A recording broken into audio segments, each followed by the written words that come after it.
I thank you, Mr. Speaker, for this opportunity. I rise pursuant to Standing Order 52.1 to make a statement on a matter of county-wide and general topical concern, namely the missing link in the list of the Kenya Defence Forces recruitment centers in Kitui County. Mr. Speaker, sir, I applaud the KDF as it prepares to recruit servicemen and women to keep our borders safe.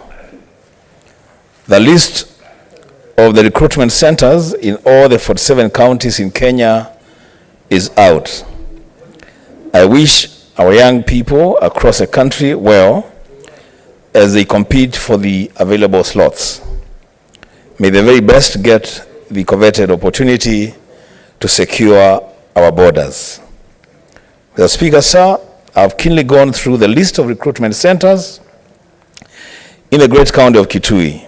In view of the sensitivity and importance attached to this national exercise, I have consulted widely on this list. My office has consulted the office of the Kitui County Commissioner, including the County Commissioner himself, Mr. Erasmus Mbui, and the DCC in Mumoni Sub-County. I have personally, but unsuccessfully, attempted to get in touch with the Defense Cabinet Secretary, Honorable Aden Duale. I pray that he shall find time and reason to return my call. Mr. Speaker, sir, there is a missing link in the list of recruitment centers in Kitui County. Mumoni Sub-County in Mwingi North constituency of Kitui County has been left out of the list. In this statement, the Speaker, I am making a legitimate case for the residents, especially the youth of Mumoni Sub-County in Mwingi North constituency of Kitui County. For many years, Mr. Speaker, the youths of Mumoni have been recruited to join our National Disciplined Forces at Kase Primary School in Kase Town. But to the dismay of the residents of Kitui County, Mumoni Sub-County has been left out in the list of recruitment centers. Emotions are running high in the sub-county arising from the unfortunate omission. The Speaker, sir, I spent a greater part of my formative years as a child and youth in the army barracks when my father served in the then Kenya Army before he retired into the ministry of the gospel of Jesus Christ.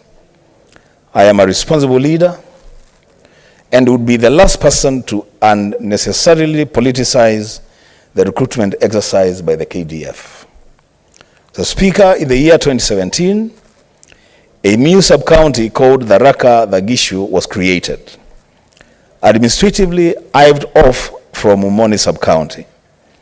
Before this new sub-county was created, which I seriously celebrate because I took a front role in pushing for it, the Tharaka ward was administratively under Mumoni North Division. In the list of recruitment centers, I fully support the inclusion of Nagani Recruitment Center for the Tharaka Thagishu Sub-County. But to avoid visiting the same inequality on the people of Mumoni ward, which we cured for the people of Tharaka, I implore the KDF to quickly reconsider the list and include Kase Primary School as the recruitment center for Mumoni Sub-County. Mr. Speaker, the answer will show how consistent I have been in fighting for the issuance of a sub-county code for the Tharaka Thagishu Sub-County. This was always guided by a strong conviction that the people of Tharaka, who have been marginalized for a long time, need to access government services closer to home and not compete for opportunities with their brothers and sisters in Mumoni. The idea was to bring to an end the suffering visited on our people in the Tharaka ward as they seek national government services, including the upcoming KDF recruitment. The Speaker, requiring the youth from Mumoni and Tharaka to compete for the same opportunities at Nthangani, we will be rendering the entire effort of creating a new sub-county an exercise in futility.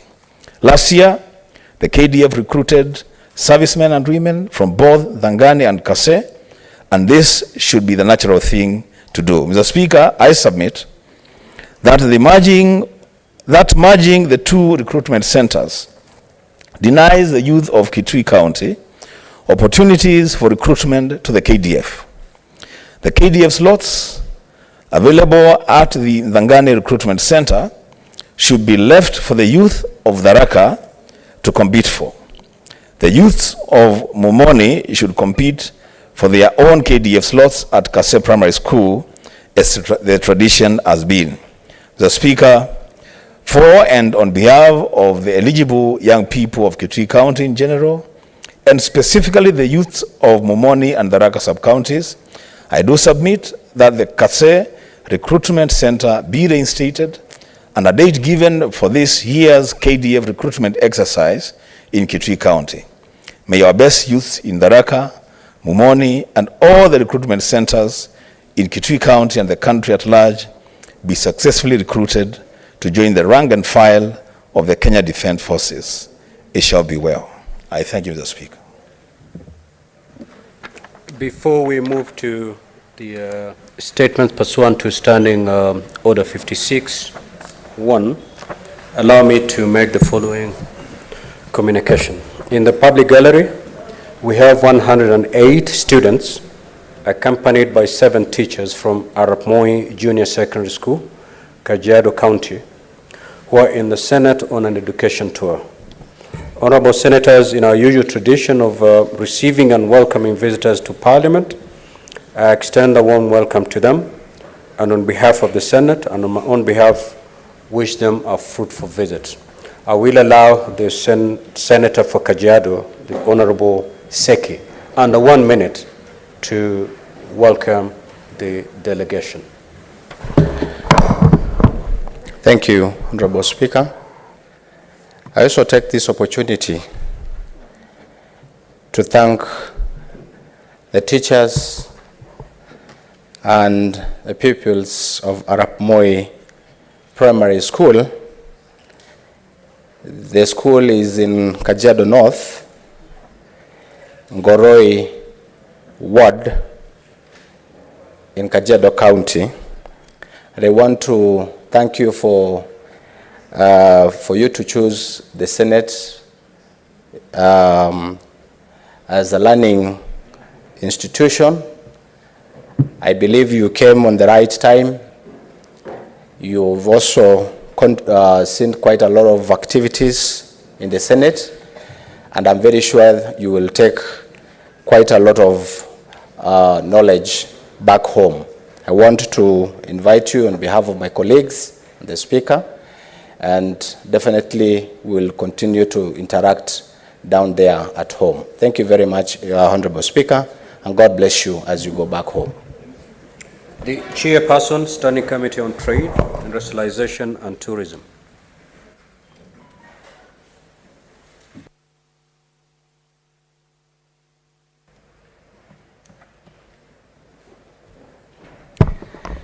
Thank you, Honorable Speaker.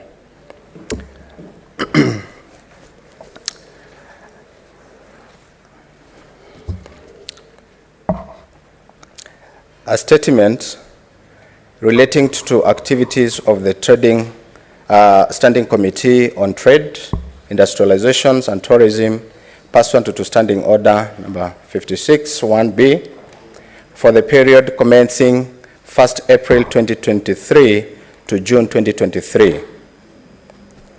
Honorable Speaker, I rise pursuant to Standing Order 56-1B on the statement standing order to make a statement on the activities of the Standing Committee on Trade, Industrialization and Tourism for the period commencing 1st April 2023 to 30th June 2023.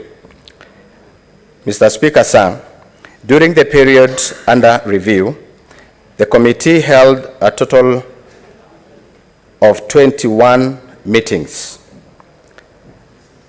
bills considered by the committee. Mr. Speaker, sir, during the period under review, the committee considered the following bills: the County Licensing 2022 Uniform Procedure Bill 2023, Senate Bill number 9 of 2022. Mr. Speaker, sir, the bill seeks to establish standard uniform procedure for licensing by county governments. The bill mandates the national and county government to adhere to the need to protect consumers, provide access to information on conditions for issuance of licenses, cost effectiveness in the licensing process, and effective of multiple licensing process. The committee processed the bill and tabled its report in the House on 12 April 2023. The bill is currently at the Committee of the Whole. B, the Startup Bill 2023, Senate Bill number 14 of 2022. Mr. Speaker, sir, the bill seeks to provide a framework on encourage innovation and incentive the establishment of startup through incubation programs and streamline administrative mechanism to registrations and operations. The objective of the bill include, among others, the promotion and establishing environment for the establishment, development, conduct of business and regulations for startup. The committee proposed the bill and tabled its report in this House on 16th April 2023. The bill is currently at the Committee of the Whole. Legislative proposals, pre-publication scrutiny. Mr. Speaker, sir, the committee undertook the pre-publication scrutiny in the following following two legislative proposals. One, the Street Vendors Protections and Livelihood Bill 2023 and the Price Control Essential Goods Amendment Bill 2023. The status of the two bills: on Tuesday, 16th May 2023, and the committee held a one-day retail to consider the two legislative proposals and approve them to proceed to publication. Petitions. Mr. Speaker, sir, during the period under review, one petition was reported on 30th May 2023 by Senator Wakili Hilary Sigei, MP, on the fraudulent dealings on Diageo East African Breweries Limited, Kenya Breweries, and UDV Kenya Limited. In consideration to the petition, the committee held engagement with the petitioner, Mr. Nicholas Rono, and the Chief Executive Officer of Capital Market Authority. Mr. Speaker, sir, the petition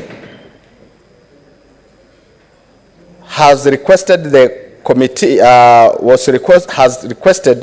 committee to allow the review of the prayers in the petition, to which the committee had agreed, in order to provide a holistic trail on the inherent gaps in the transactions and related mergers, acquisitions, and turnovers. The committee held a meeting with the Capital Market Authority to sustain the issues raised in the petitions regarding authority approval for the acquisitions and additional share of Diageo. The committee has further scheduled a meeting with the Competition Authority of Kenya to address the competition issues raised in the petitions and meet with a group of managing directors, East African Breweries Limited, before it proceeds to write the report. County visits undertaken. Mr. Speaker, sir, in the following up on the emerging issues raised in the statement sought by Senator Agnes Kavindu Mudhama, MP, regarding the status of the relocations notice of Dravell Farmers Cooperative Societies Limited in Machakos County, the committee undertook facts-finding visit in Dravell Farmers Cooperative Societies in Machakos County on 9th June 2023. Statement.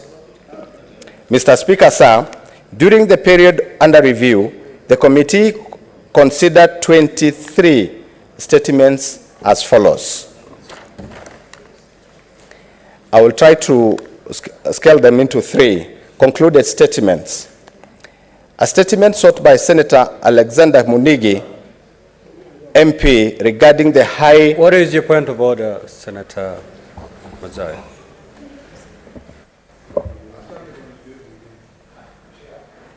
Asante Bwana Spika.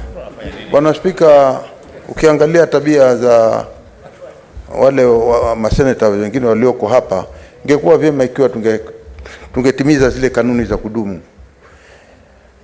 Ukiangalia dada yangu Gloria, ametoka kule akaja akafika hapa katikati akapita tu namna hii. Badala kwenda kwa mlango, kwenda kuinama kidogo hivi, alafu aje upande huu mwingine ambao kulingana na taratibu zetu. Na jambo lingine pia vile vile dada yangu Miraji amefanya kitendo kama hicho hapa mbele yetu. Kwa hiyo sijui kama walivyo kitendo walichokifanya wanaweza kuomba msamaha ama waweze kurejelea tena waende kisawasawa. Asante Bwana Speaker. Senator Miraj and Senator Gloria, you've now come of age. We have taken you through a lot of training, teachings of the standing order. You now know how to conduct yourselves when you're in this chamber. At this juncture, any breach of the standing orders will be deemed deliberate, and it will attract some kind of punishment. You all know that if you need to cross from one side of the house to the other, you walk all the way to the bar, bow to the chair, and join the other side. Senator Gloria, there is a time you did the same and I reprimanded you. I did not send you out of the chamber. I'm going to use the same words. This house, unlike a chicken banda, you cannot just move freely. You move pursuant to our standing orders. So Senator Gloria and Senator Miraj, I call you to order and I give you a first caution of the day. Proceed, Senator Sek.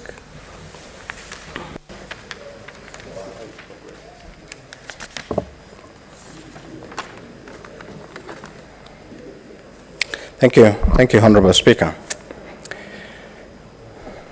A statement sought by Senator Alexander Mundigi, MP, regarding the high cess levied on the Muguka cargo transporters in Mbeere, Embu County. The status of this statement, the statement was considered by the committee and finalized.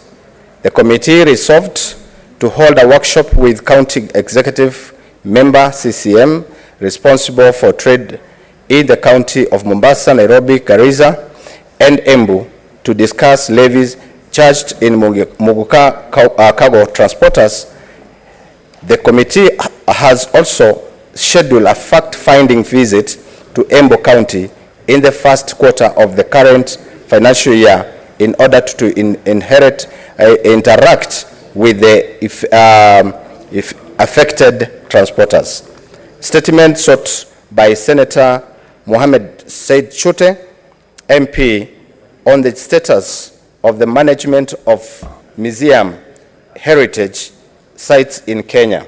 The statement, the committee held the meetings on a meeting on Tuesday, 20th May 2023, and consider the responses from the Cabinet Secretary, Ministry of Tourism, Wildlife and Heritage regarding the statement. The committee identified various gaps in the response and solved to invite the chairperson of the National Museum of Kenya, who appraised the committee on the following supplementary issues: the relationship and status of collaborations between the national and county museums, lists of gazetted museums before their devolutions and those that were handed over by the counties, measures taken to cooperate Marsabit County for the resources used to conserve the environment within which Mohammed the elephant lived, and whether the artifacts harmed the elephant can handed over by Marsabit County. It resolved that the National Museum of Kenya will facilitate the costs of Mohammed and the elephant to be handed over to Marsabit County.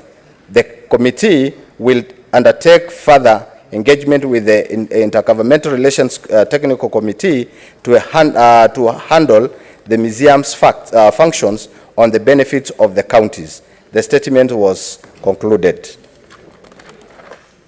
The statement by Senator James Murango, MP, regarding the market of Kenyan produce in foreign countries. The status of the statement: the committee, dated 13th April 2023, received response from the Cabinet Secretary, Ministry of Environment, Trade and Industrialization. Response was considered by the committee and the statement was concluded.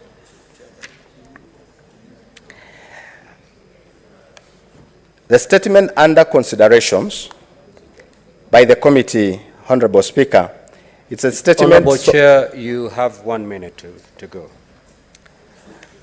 Okay. Okay, let me try to conclude.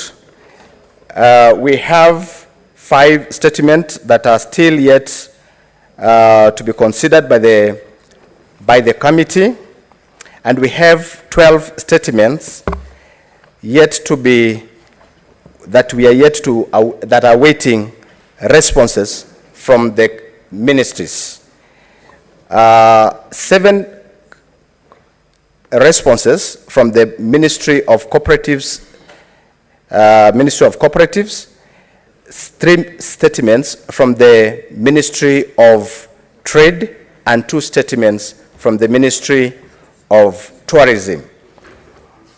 Mr. Speaker, I wish to conclude by giving the challenges that we are facing as a committee. The main challenges experienced by the committee was non-responsiveness by the Cabinet Secretary with the specific references to the Cabinet Secretary for Ministry of Environment, of Investments, Trade and Industrialization, and the Cabinet Secretary, Ministry of Cooperatives and MSMEs, respectively. The committee, at its meeting held on Tuesday, 1st August 2023, resolved to write to the Cabinet Secretary to submit timely responses.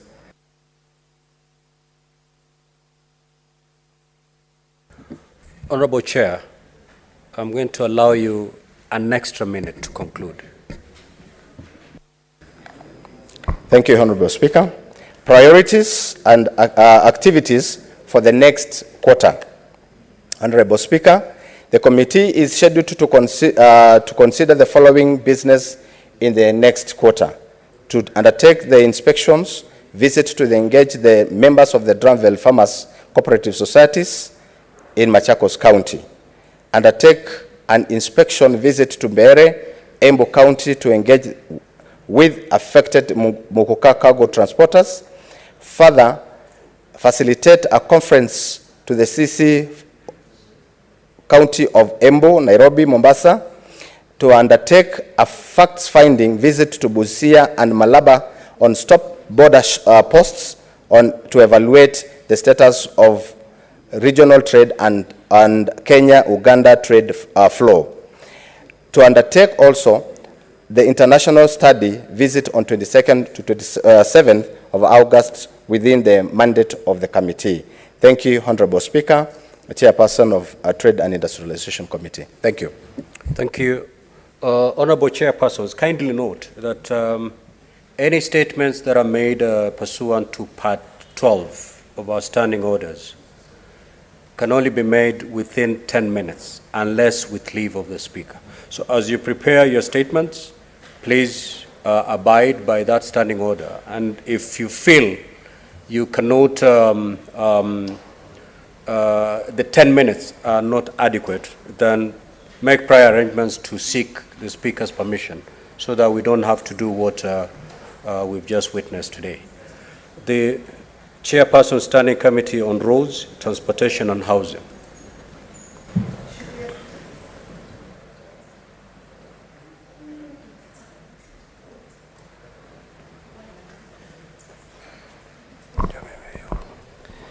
Thank you very much, Mr. Speaker. I rise pursuant to Standing Order 56(1)B to make a statement on activities of the Standing Committee on Roads, Transportation and Housing for the period commencing 1st April 2023 to 30th June 2023. Mr. Speaker, sir, during the period under review, the committee held 17 sittings and 1 joint sitting with Standing Committee on Land, Environment and Natural Resources. Bills. The committee considered a legislative proposal on the Motorcycle Public Transport Service Bill 2023, which seeks to provide for the regulation of the boda industry, that was sponsored by Senator Dr. Boni Khalwale, CBS MP. The committee considered the proposal on 8th June 2023 and had an engagement with Senator Boni Khalwale on June 20th, 2023. The committee resolved that it be published with amendment that were agreed upon the sponsor and communicated to the Speaker on the decision for publication of the proposal with amendments on 11th July 2023. Mr. Speaker, it's good to note that our committee is so much aware of Standing Order 131(1)B that no committee has veto power to kill anybody's bill. Bills are killed on the floor of the House, but not at the committee level. Mr. Speaker, petitions. 3 petitions have so far been referred to the committee and are at various stages of consideration as follows. Petition concerning public transport in Lake Victoria between Fangano Island in Suba Central Sub-County and Bita, Homabay County. Mr. Speaker, we invited the petitioners. They appeared before us on 18th October 2022. Sorry, Mr. Speaker, we met the petitioner on Tuesday, 8th November 2022, where the committee was apprised on the challenges that the petitioners experienced as a result of lack of public ferry plying the Mbita-Mfangano route. We met the Cabinet Secretary, Ministry of Road and Transport, where he confirmed, where the committee was informed that Kenya Ports Authority had made a budgetary provision of Kenya shillings 300 million in the financial year 2022-2023 for acquisition of the ferry to ply in Lake Victoria, and another Kenya shillings 300 million in financial year 2023-2024 for acquisition of a second ferry. Mr. Speaker, the committee sought information on the status of acquisition of the 2 ferries to ply Lake Victoria route, and once the information is received, the committee will retreat to write a report in this month of August. Second petition. Petition concerning eviction and demolition of Buxton Estate, Mvita constituency in Mombasa County. The petition concerning eviction and demolition of the Buxton Estate, Mvita constituency in Mombasa County by former residents of Buxton Estate who were evicted and their houses demolished to pave way for redevelopment of the estate was committed to the committee on 1st March 2023. The committee has undertaken the following steps in consideration of the petition. We considered the petition on Tuesday, 7th March 2023, met petitioners on 15th March 2023, met the Governor of Mombasa and the developer of Buxton Estate on 24th March 2023, met the Cabinet Secretary, Ministry of Lands, Physical Planning and Housing on 20th May 2023. The committee has received submission from the County Government of Mombasa, the developer of the estate, State Department for Housing and State Department for Lands. The committee is retreating this month to compile the final report. Number 3, the petition concerning access to title deeds for properties bought at Jamii Bora Estate, Kisaju, Kajiado County, committed to the committee on 14th March 2023. The committee has undertaken the following steps in considering the petition. Met petitioners on 4th May 2023, visited Jamii Bora Estate on 15th May 2023, met directors of Jamii Bora Charitable Trust on 18th May 2023 and 8th June 2023, met the management of Kingdom Bank on 22nd June 2023, and met the governor of Kajiado County. The committee has received submission and information from petitioners, Kajiado County Government, Business Registration Service, State Department for Lands and Physical Planning, and Kingdom Bank. The committee is considering the responses from the stakeholders and was not satisfied with the responses and sought further information. Mr. Speaker, petition number 4 concerning the construction of a pedestrian bridge at Chiromo. Mr. Speaker, we were not able to trace the petitioner of that petition, and the committee has, of course, received the response to the statement and will proceed to write a report in this month of August. Mr. Speaker, I have 23 statements, so I'll jump them. I have, of course, met so many senators who have appeared before the committee, and they have requested for supplementary information. That is the information we are waiting from the various departments. So those are 23 statements awaiting. Mr. Speaker, we also have one message from you that we were to sit down with the Lands Committee so that we can look at the petition that was brought by Nyandarua County Assembly. And we are in the process. We visited the roads in Nyandarua, and we are waiting for a report from NEMA. That is what we call Environmental Social Impact Assessment study. Once they bring that, Mr. Speaker, we are going to expedite. Finally, Mr. Speaker, if you can allow me 1 minute to read the recommendations. Challenges. Mr. Speaker, sir, I wish to highlight just a few challenges that the committee and members have experienced during the period under review as follows. The committee sought to invite one of the petitioners, as I said, to a meeting, but could not trace the petitioner as he did not submit his telephone or email contacts.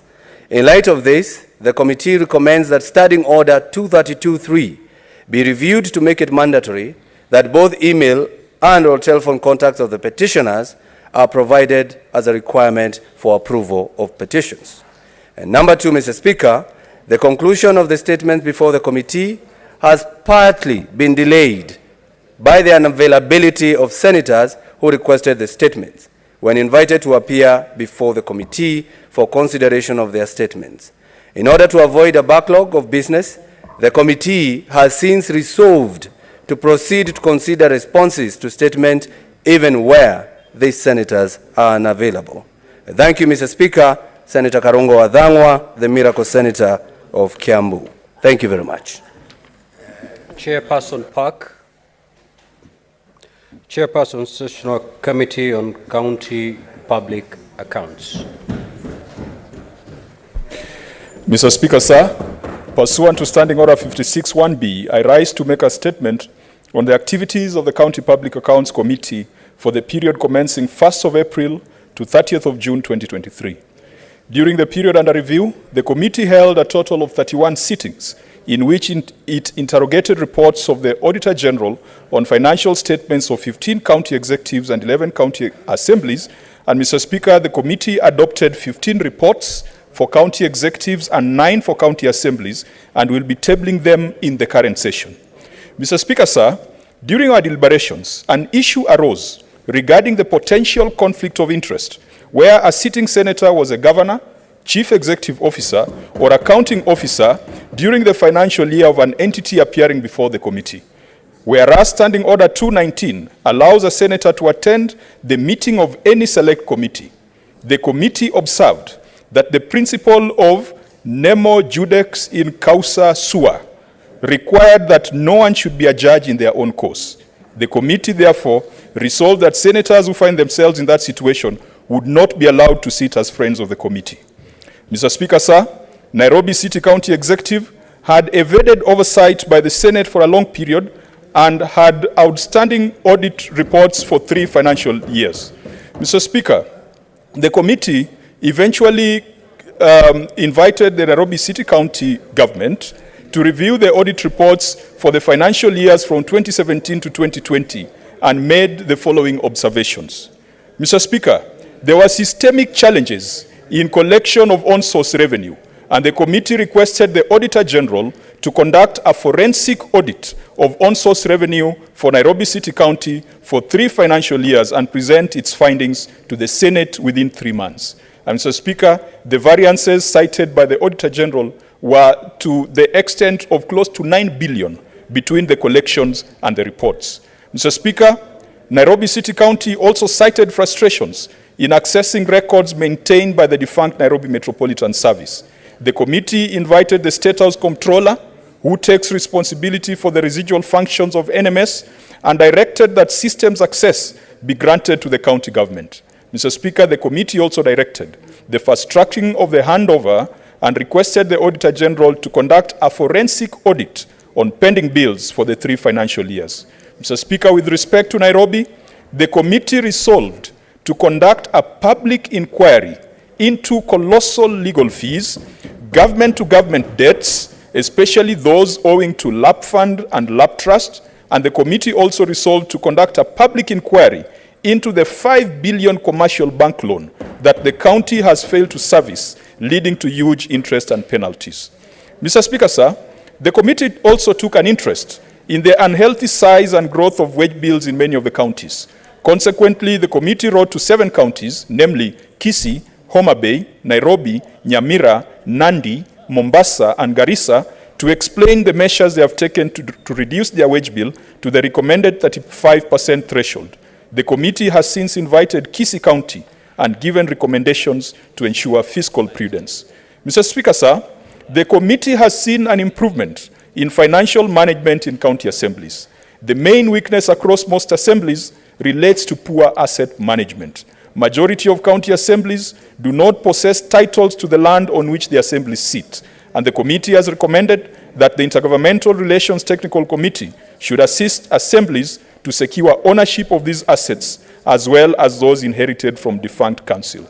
Mr. Speaker, the Senate, through the County Allocation of Revenue Act, has over the years increased budgetary ceilings to county assemblies way above the recommended 7% threshold under the PFM Act.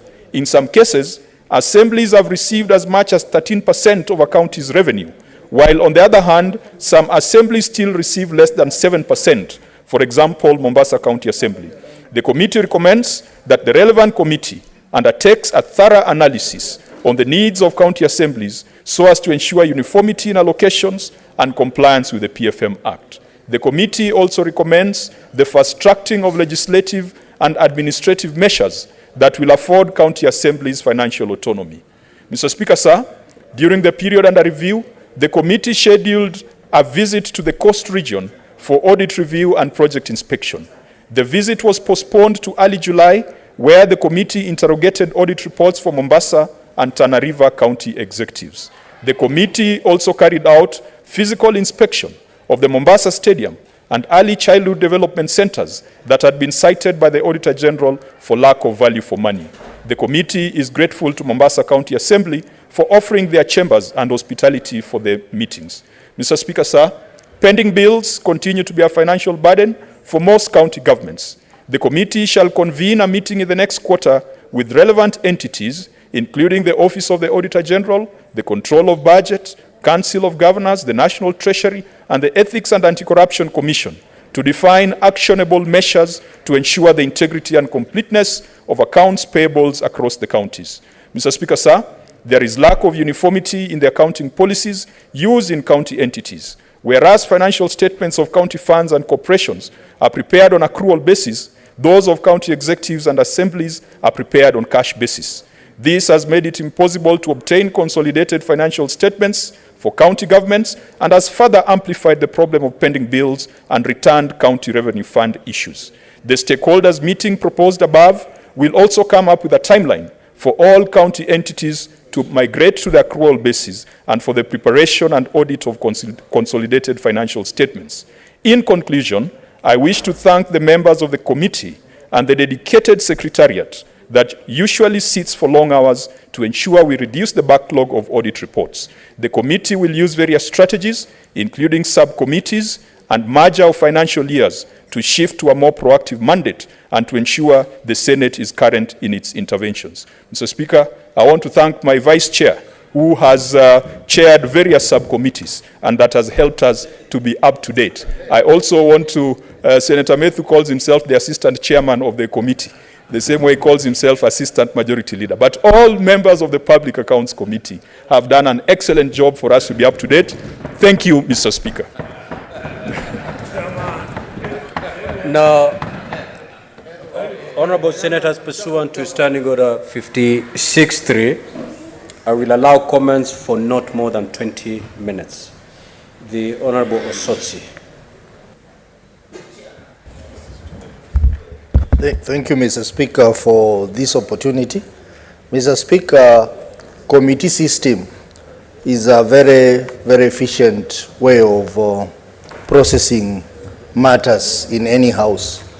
And as you have seen, committees have done a commendable job. I have been listening very keenly to the reports presented by chairpersons. And clearly, Mr. Speaker, a lot is happening within the committees. But, Mr. Speaker, I am concerned that whereas committees are very useful in processing business that is then brought to the chamber for debate and for action, we have a challenge of budgetary constraint. We had a meeting of the liaison committee and this matter came up, Mr. Speaker, and we are concerned that with the trend, we may not be able to perform our role effectively as committees. So this is a matter that Senate as a whole needs to look at it very critically so that we have budgets that will allow us to run committees efficiently. Mr. Speaker, even conducting public participation has become a problem. I know that several chairs have had to use their own resources to process some aspects of public participation. So, Mr. Speaker, as we commend our committees for the good work they have done, it is also important that we critically review this matter of the budgets which have been allocated to committees, because the committees will not be able to do any meetings outside this parliament because there is no money. So, Mr. Speaker, that is a concern that we all have as chairperson. Mr. Speaker, I also want to encourage the chairpersons of committees to strictly ensure that the provisions of Article 96 are adhered to, which is to protect counties, government and their interest. We are beginning to see clawback of the gains that we have made in devolution, we are beginning to see that attempts to even try to take some of the functions back to the national government. We have seen the issues of community health volunteers. We are even seeing issues to do around housing. So committees, regardless of which side of the political divide you are in, we must protect devolution. And we must adhere to Article 96 of the Constitution. So I want to encourage you, the chairpersons or the members of the committee, to ensure that is done. In my committee of public investment, we have made tremendous steps in addressing one of the major challenges in the county, that is the management of water resources under the water companies. This is a major issue which we are addressing, and I'm hoping that in the next audit cycle, we will have water entities that are efficiently managed in our counties. Otherwise, I want to commend the chairpersons, I want to commend the members of these committees for working extremely hard under the circumstances. But I want to encourage the Senate as a house to fight for its space, to fight for its budget, because at this rate, we will not be able to function well if we don't have adequate budget, and therefore means we will have less business to transact on this floor of the House, because the committee will die, and therefore there is no agenda to be processed in this House. So, Mr. Speaker, I hope that this issue of budget will be addressed with the finality that it should be addressed. I also want to commend the committee of Public Accounts Committee for the good work they are doing, which we as a committee of PIC, we are also following in your footsteps and ensuring that the governors or the officials who work under governors are accountable for the decisions they make, and the officers are also accountable for the decisions they make. And it is important that this House takes serious steps in ensuring that we ensure that financial management in our county is enhanced, so that we are able to protect the resources that we send to the counties. Mr. Speaker, with those few remarks, I want to further thank the committees for the good work they are doing. Thank you. Thank you, Senator. Senate Majority Leader Aaron Cheriot. Thank you, Madam Speaker, for this chance. Madam Speaker, you have given us this opportunity, 20 minutes, to listen and celebrate the work of our various committees. And we have listened to the reports of the Public Accounts Committee on the good work that they are doing, the Transport Committee, and the Trade and Investments Committee, Madam Speaker. And I'm impressed by the reports that have been brought by the chairpersons. When we began the campaign a few days ago, Mr. Speaker, we sounded like lonely voices when we said that chairpersons must read and perhaps reread Standing Order number 56, 1 and 2, to understand what this standing order provides, Madam Speaker, because we felt that the report that was being brought to the House was completely underwhelming. But I must commend, Madam Speaker, that later on, after the introduction, after that discussion, I see there is a change in how the reports are being presented before this House. They are more updated, Madam Speaker, and it's not just about quoting statistics. Some of them speaks to issues that are alive in society, that members of the public can identify and give us, Madam Speaker, the standing that we need as a House, because citizens of this country don't pay the amount of money that they pay to keep us in Nairobi so that we just enjoy a good AC in this building, Madam Speaker.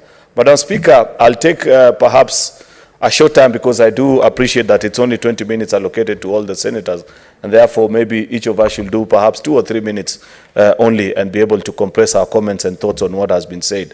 Madam Speaker, the only thing that I noted is that, unfortunately, I think Senator Karungo Thangwa has left. You know, one of the questions that we said last week, that each chairperson must ask themselves is, if you are to go to a public participation forum and say that I'm here on behalf of the Senate, I represent the Transport and Committee, what are the questions? Out of 5 questions that members of the public will ask you, what is likely to take the center stage? And I think any public meeting today on transport-related issues will not end. At least each of the 3 of the first 5 speakers, Madam Speaker, will speak on this topic of road safety.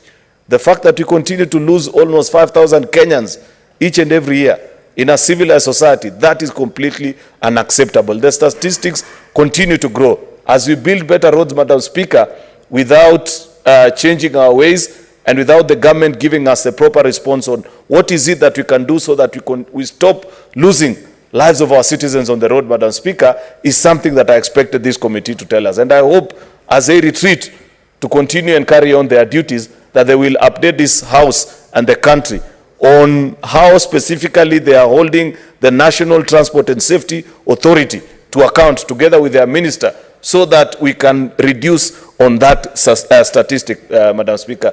Each and every civilized country has succeeded by way of technology, road signages, and so many other things to bring down these statistics. It's only in the developing world, Kenya being one of them, that we continue to see this problem. And I have a strong feeling that more needs to be done. And I hope members of Transport and Committee who are here this afternoon, Mr. Speaker, are listening. And in the next quarter, as they do an update, they will tell us what measures have been put in place. Because I have seen policy pronouncements by Senator Murkomen, the CS for Transport.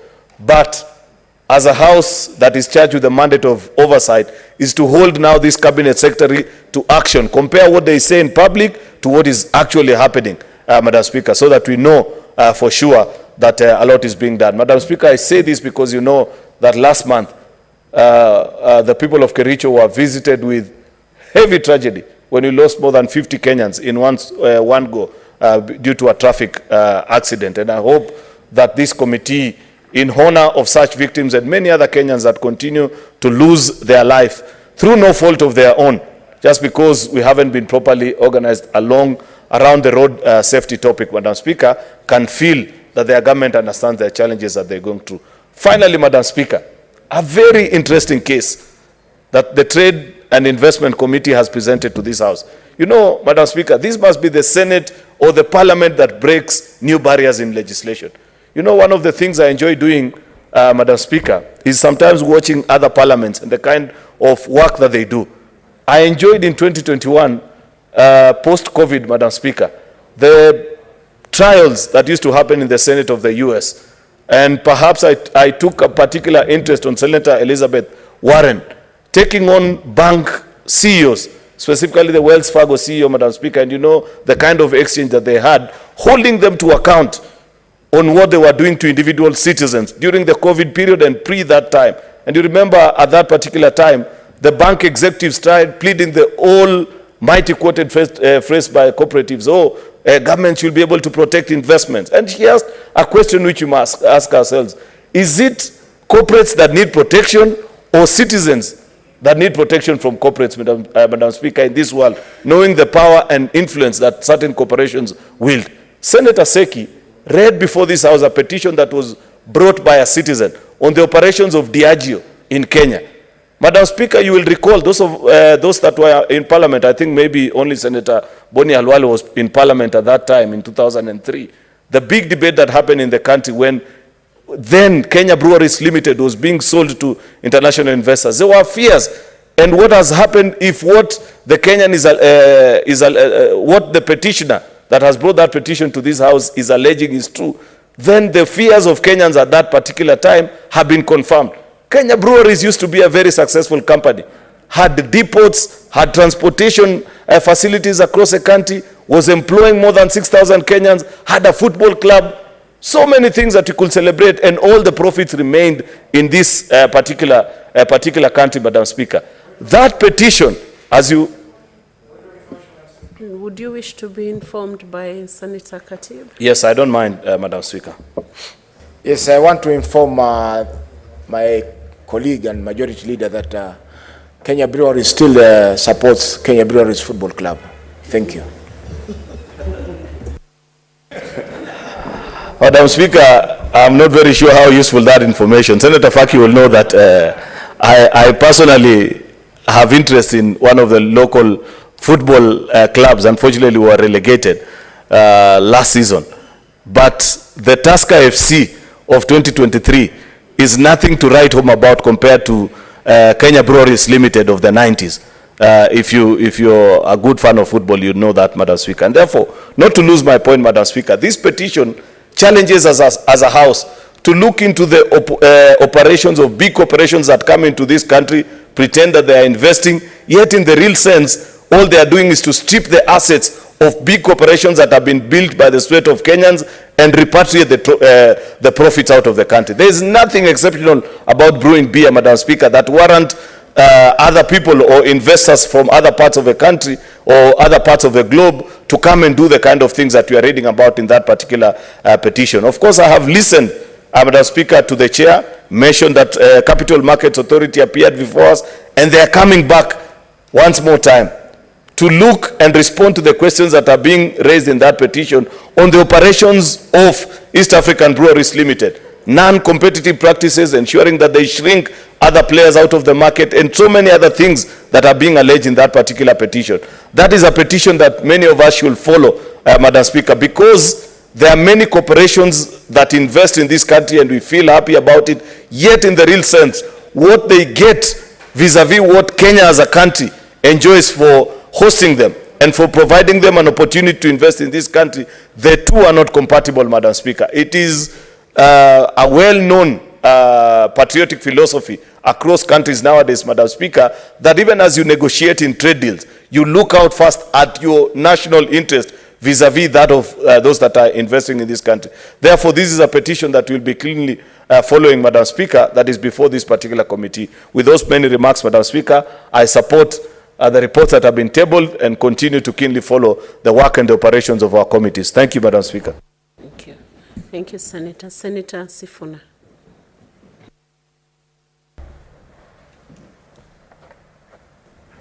Thank you, Madam Speaker. Of course, I am a proud member of two of the committees that have presented this afternoon.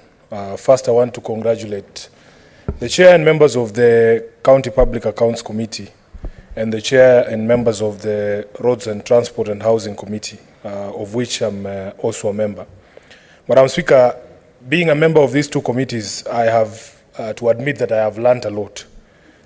We have a lot of challenges in our counties, and they have become apparent in those sessions that we have held with the Public Accounts Committee. There could be some challenges we face as committee in terms of our effectiveness to deliver real-time solutions to the problems facing our counties. And sometimes the argument is made that maybe the committee such as the Parliamentary Accounts Committee, the CPAC committee, is a mortician, that we deal with matters that are historic. But in my view, there are things that we have achieved in that committee that I want to point out that have made me extremely proud to be a member of that committee. The first one, Madam Speaker, was the question of KRA levying penalties on late releases or payments of the statutory deductions from county governments. I remember it was in a session of the Parliamentary Accounts Committee that we asked the rationale. I think it was in the presence of the leadership of the KRA and the Treasury, when we were asking what sense does it make for you to levy these penalties on late releases or payments of those statutory deductions, when we know that it is occasioned actually by late exchequer releases by the Treasury itself. I have seen the light go on. I don't understand why, because I don't think I've spoken nearly even 1 minute, and I saw my colleague here, the leader of majority.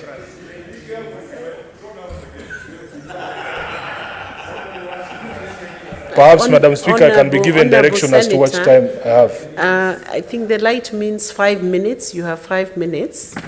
I think it's the 20 minutes which were given to the comments section. Madam Speaker, I think I was confused by the amount of time that the leader took. I guess it's because of his position in the Senate, but let me proceed.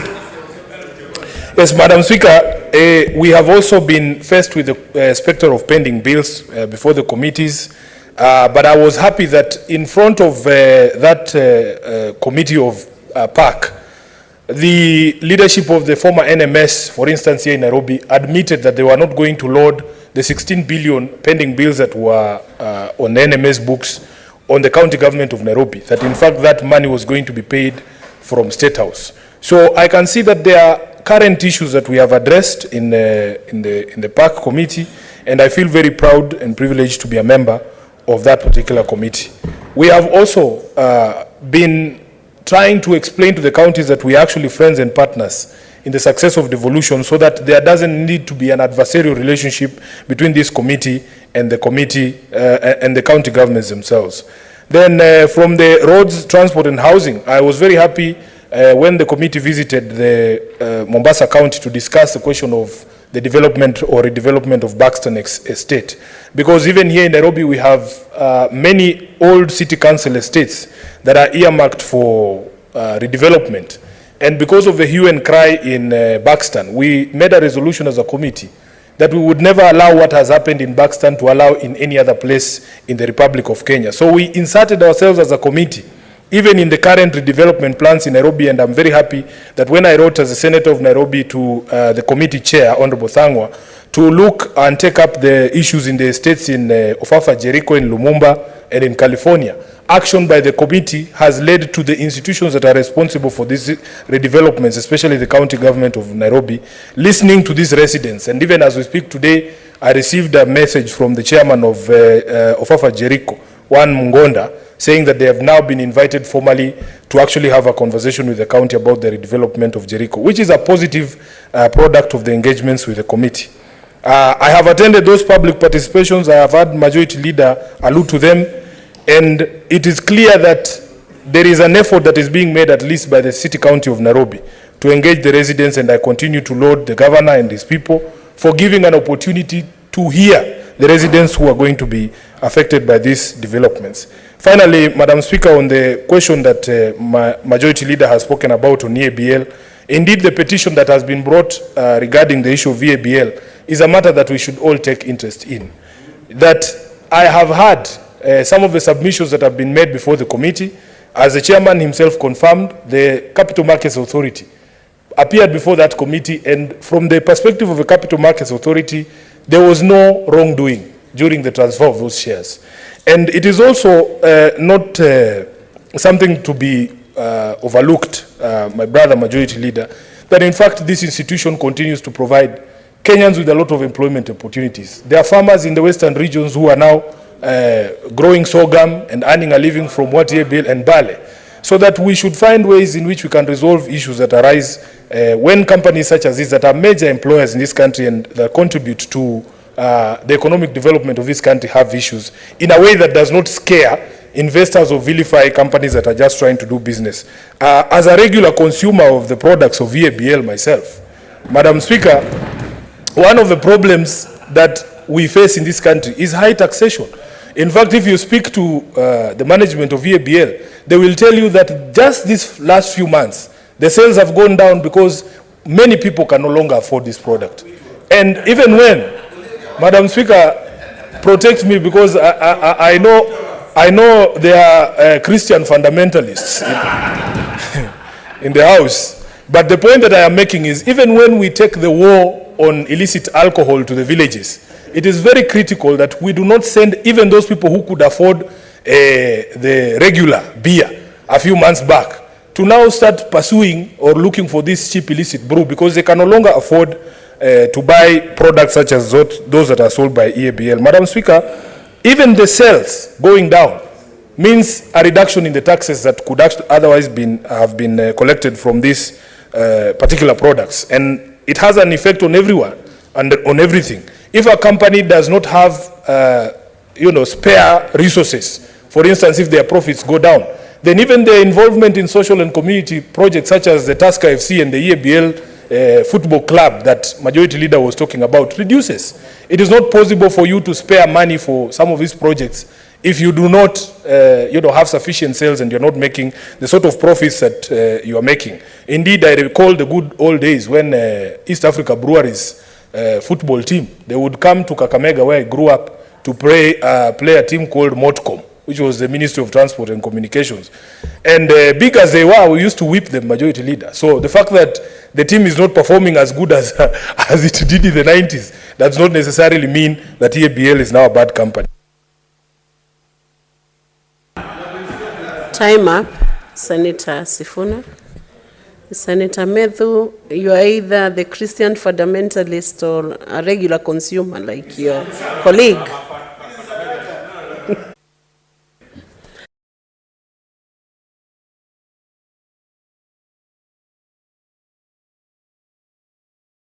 To call out order number 8. Order number 8, the Care and the Protection of Child Parents Bill, Senate Bills number 29 of 2023, first reading. A bill for an act of parliament to provide a framework for the care and the protection of child parents within the counties, to provide a framework through which an expectant girl child or a child parent may actualize their right to basic education, and at the same time ensure the care of their children and for connected purposes. Order. What is your point of order? Senator Cherarige. Madam Speaker, yesterday Senator Edio Cage stood on a point of order and requested that I table a letter that I had made about yesterday. So I was requesting to table because the Speaker had directed that I table this letter to indicate what I had made yesterday, Madam Speaker. So I was requesting to table so that that matter rests there. You can proceed and table. So, Madam Speaker, I beg to table the letter from the Ministry of Interior and National Administration. I will look at the letter that is tabled and we will make a finding. What is your point of order, Senator Osotsi? Madam Speaker, I think it will be right for the letter to be tabled when Senator Eddy is around, so that we can confirm the allegation that he made and whether that letter substantiates those allegations. What is your point of order? Madam Speaker, there is nowhere that indicates that when a member is not in the House, because there is assumption that the member ears and eyes, and through Holy Spirit, they can follow what we are doing at the floor of the House. And in any case, there is an answer. So I don't know why Senator Otsosi wants to be mischievous by objecting my tabling of the letter, Madam Speaker, because there is no basis under the law, under the standing orders, Madam Speaker. Senator Cherarige, now that I had already directed that you Thank you, table Madam the Speaker. letter. Thank you. The letter is before the floor of the House. We will look at it and give a finding as to whether it's sufficient. Next order, clerk. Order number 9. Order number 9, motion, adoption of the report of the Standing Committee on Finance and Budget on the county government's equitable share cash disbursement schedule for the financial year 2023-2024 and approval of the county government's cash disbursement equitable share schedule for the financial year 2023-2024. Resumption of debate. Senator Tabitha Mutinda, you had a balance of 58 minutes. We hope you can do it sooner than the 58 minutes. Yes. She had moved the motion. Thank you, Madam Chair. And as at yesterday, I had started tabling this motion, Madam Speaker, and as it is stated, Madam Speaker, that the Senate adopts the report of the Standing Committee of Finance and Budget on the cash disbursement schedule financial year 2023-2024. This is this financial year, laid on this table of the Senate on the 27th of July, and pursuant to section 17(7) of the PFM, Standing Order 189.3, the Senate approves the county government cash disbursement schedule for financial year 2023-2024. Madam Speaker, Article 202(1) of the Constitution provides that revenue raised nationally should be shared equitably among the national and the county governments. And so this is a requirement that is after the enactment of the DORA, pursuant to Article 218(1) of the Constitution. Following the enactment of DORA, Parliament is required to process the CARA pursuant to Article 218. And this is a bill that its mandate is to share revenue, to share monies to the 47 counties. Madam Speaker, this is a very important point of this Senate. This is one of our key roles as Senate, whereby we ensure that counties get their money on time, because as a finance committee, we ensure that we pass these bills on time and also ensure that this schedule is also tabled to this House on time.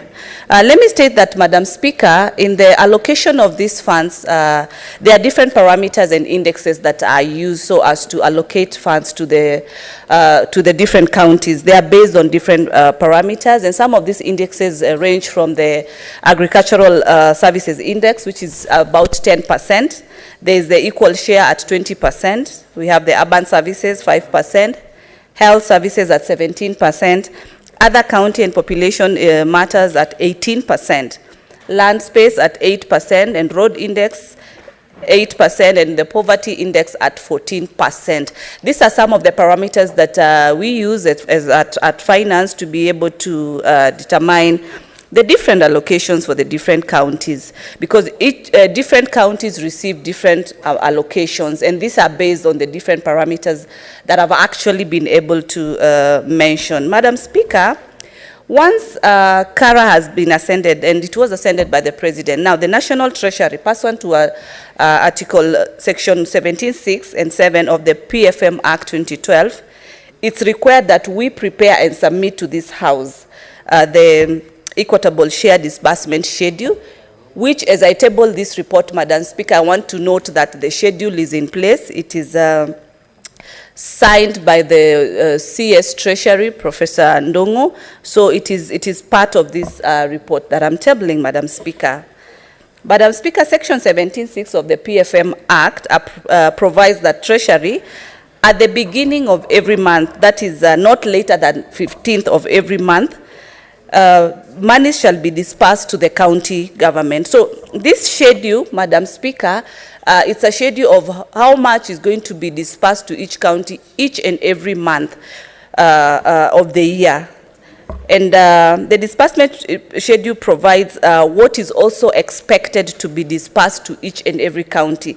The calculation and the tabulation has been done. This is from the what we passed in DORA, that is the 385.425 billion. And the schedule, Madam Speaker, stipulates the amount of monies or sum of monies that shall be dispersed each and every month. Case example, Madam Speaker, you find that Nairobi County is going to receive, this financial is going to receive over 20 billion. And each calculation has been done for each and every month how much the funding will be. This helps the counties be able to plan, be able to do budgets depending on the funds that they're supposed to receive every quarter of every year. These funds, Madam Speaker, move from the consolidated fund to what we call the CRF accounts for the different counties.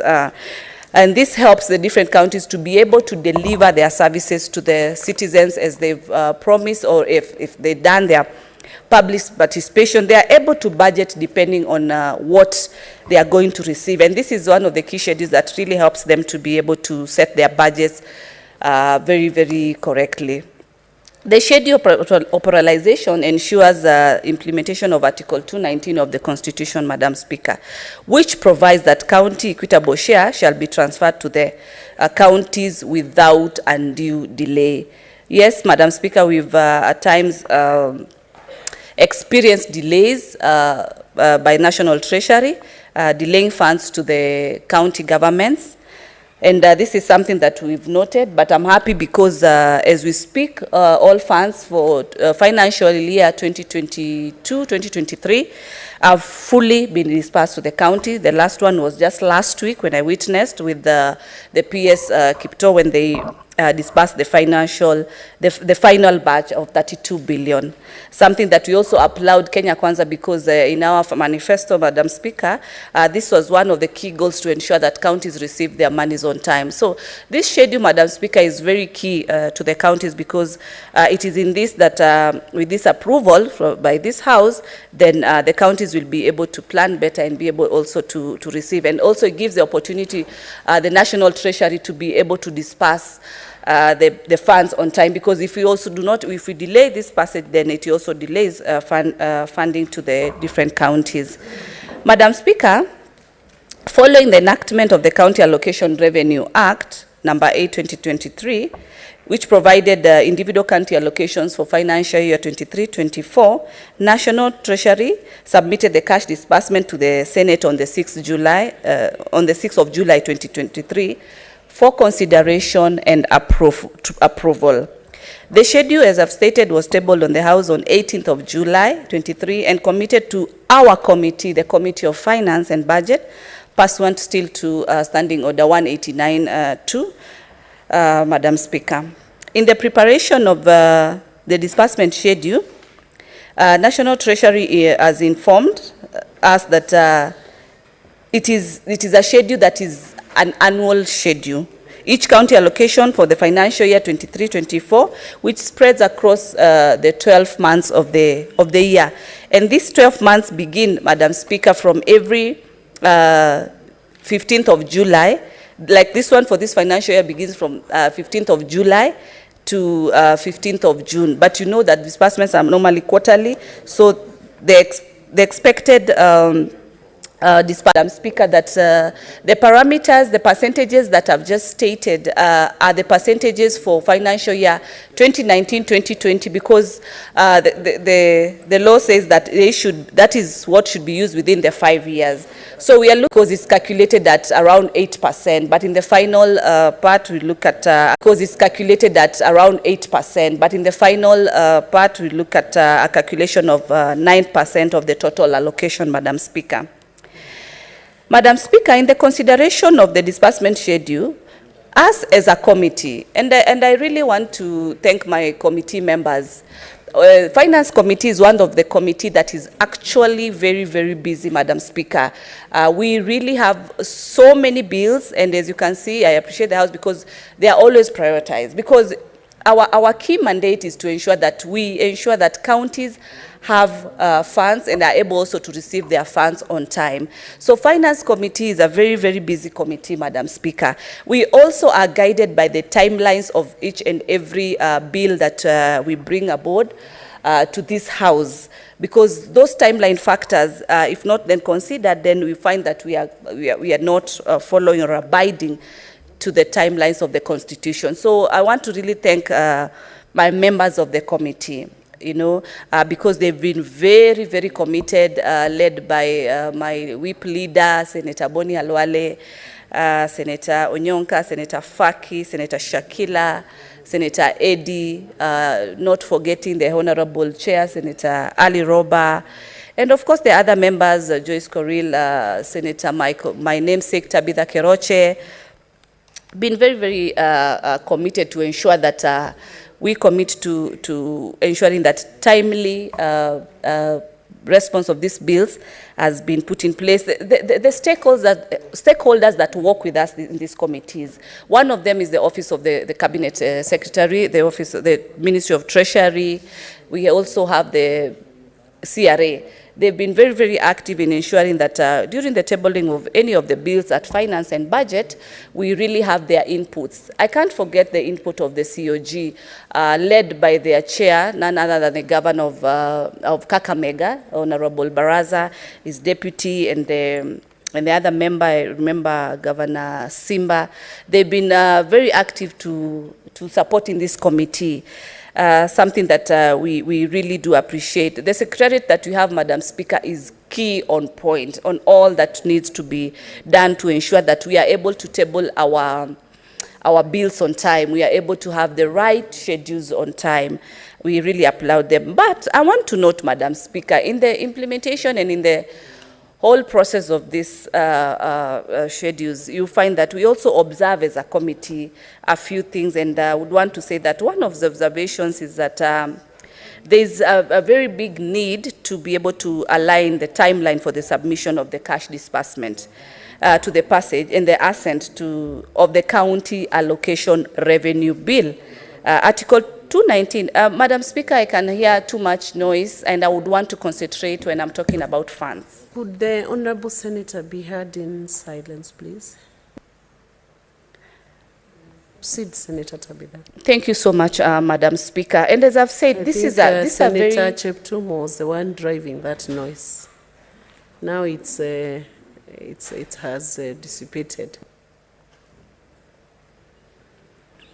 Much appreciated, Madam Speaker. And as I stated earlier, this is our very key important mandate as a Senate, where we talk about how much have we given to counties. Then at the same time, we oversight in regards to what services have also been rendered. Are these funds used correctly? It is in this house, as I've said, this report also is attached to the schedule for all the 47 counties. And I've given my example with my county like Nairobi, whereby we are receiving over 20 billion in this financial year 2023-2024. I would urge all members, the elected 47 county senators, to be able to be familiar with the funds or the amount of figures that they are going to receive in their respective counties, so that when they go down to mashinani, then they can be able to observe, are the projects that the citizens have requested for, are they worth, are the budgets that have been passed, are they within what the schedules that we've passed? Because we have the schedule is available.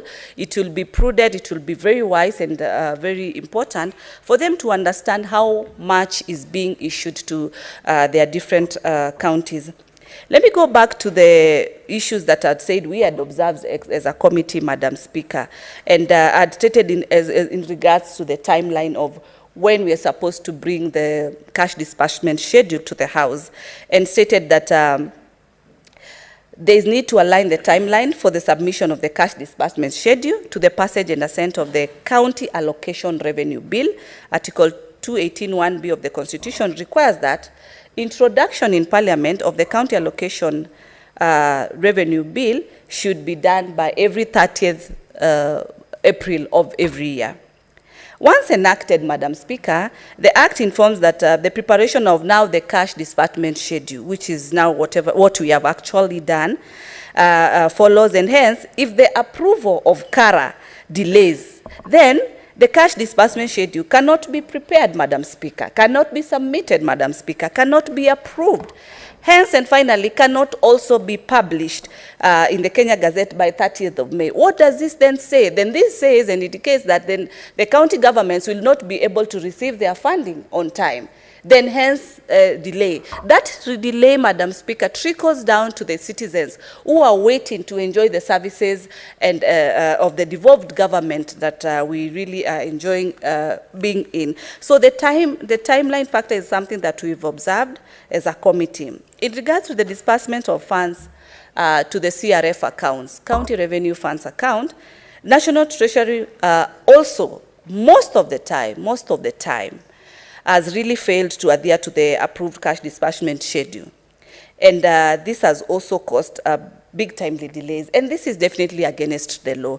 So, and that's why we feel that as a committee, then we will be looking at, again, the PFM Act, making some adjustments, but as far as the timelines are concerned, so that National Treasury can be able to have humble time and good time to be able to publish and table like the schedules on time, so that now even the disbursement can be also timely.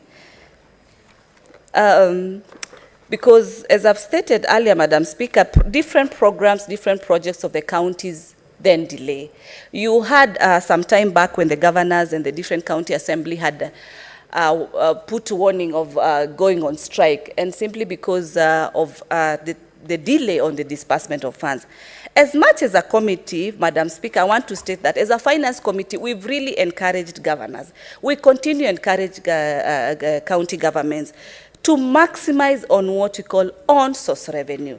These are areas that we feel that they have not really been tapped so much by the county governments. And if emphasis is also put by us, the senators, who oversight them, apart from them waiting for the 385 billion, they need to also ensure that they maximize their collections within their different counties.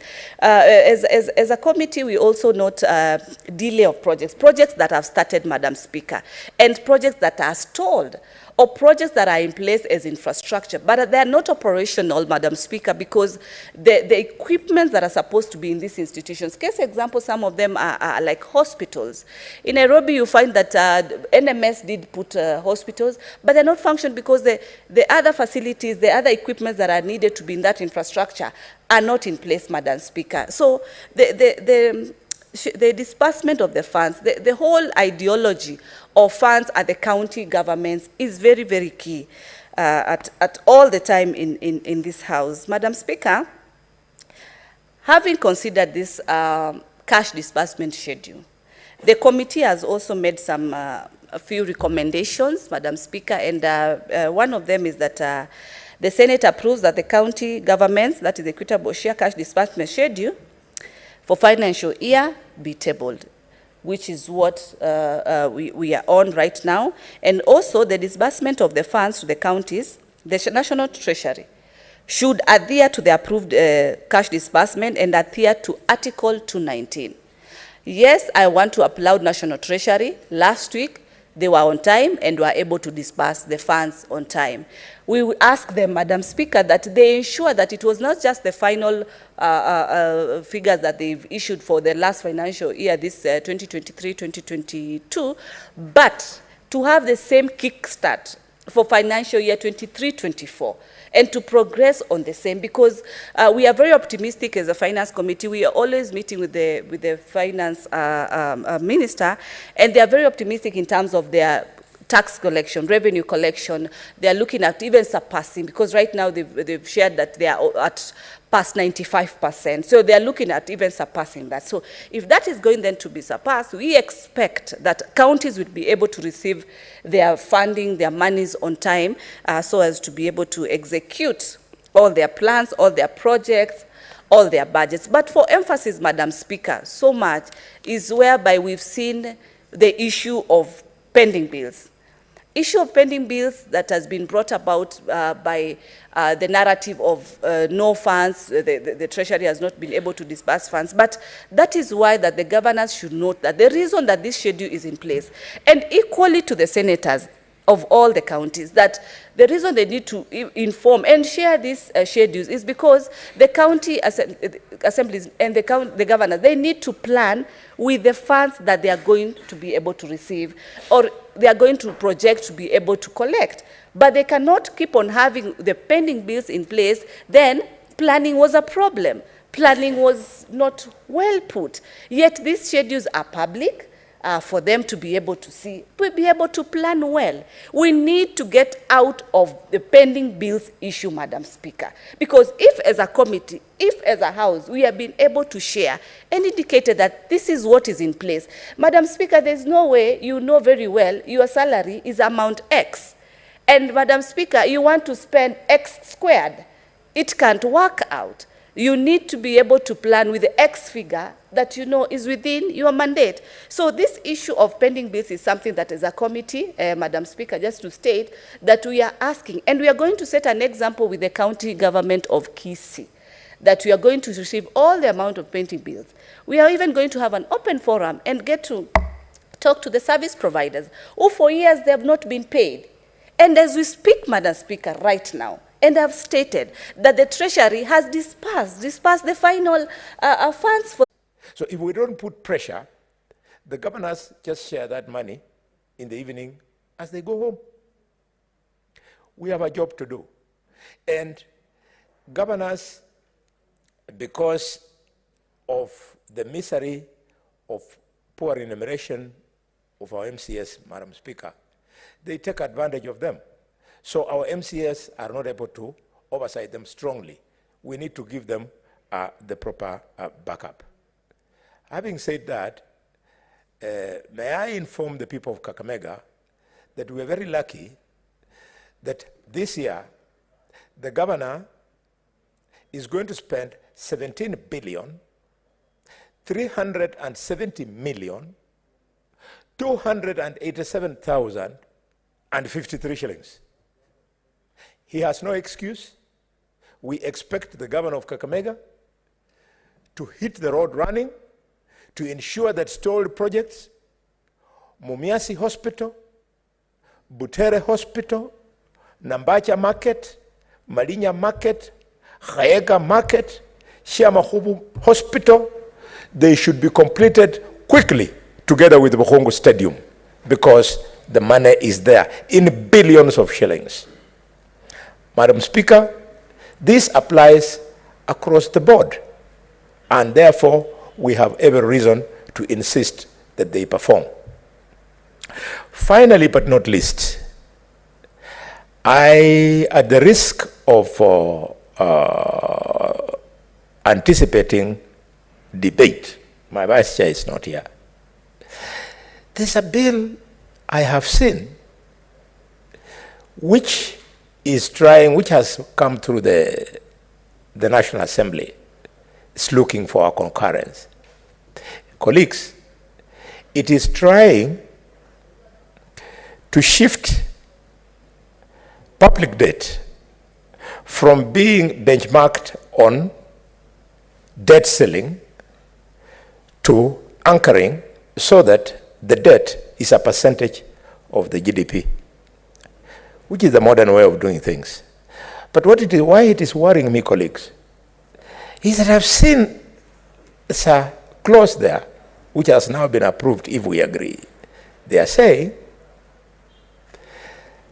that whereas it should be anticipated to be at 55% and the cabinet secretary can be allowed to borrow at not more than 5%, they are saying that for 5 years, this clause should be suspended.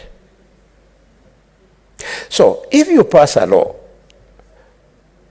to create debt anchor, and then you suspend the clause that is supposed to be implemented, it means you're giving the cabinet secretary an open check to borrow as they wish. You know, this house is supposed to protect the president also. When Anglo-leasing happened in this country, Moi, as president, thought all was well. Not Anglo-leasing, Goldenberg. Moi thought all was well. Had Parliament of that time protected President Moi, Kamlesh Patni would not have run away with those billions of shillings. Similarly, when Anglo-leasing took place, Kibaki thought all was well.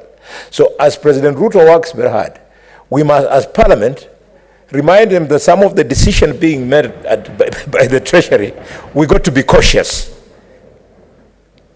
My brothers and sisters, we are building a country. The children have just left the gallery.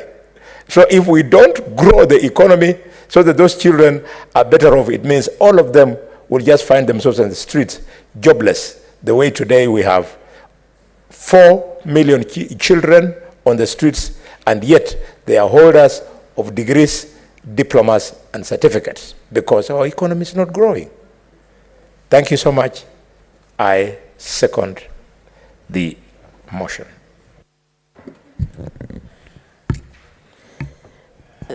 Honorable Senators, I propose the question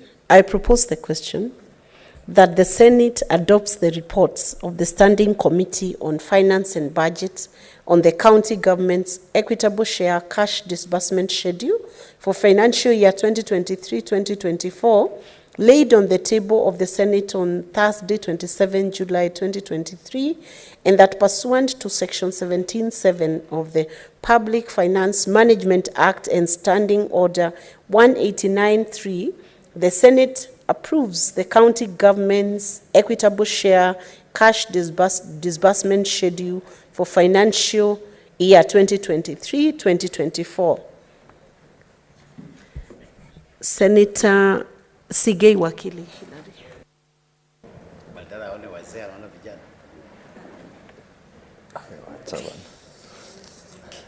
Thank you very much, Madam Speaker. I rise to support the motion, and I want to begin by appreciating the Vice Chair of the committee for elaborately taking us through the motion and also the seconder of the motion, Honorable Senator Boni Halwale. Madam Speaker, devolution is the heart of service delivery to the people of Kenya. It is indeed the one that ensures that the lowest level of leadership in this country feels the service delivery by the government of the day.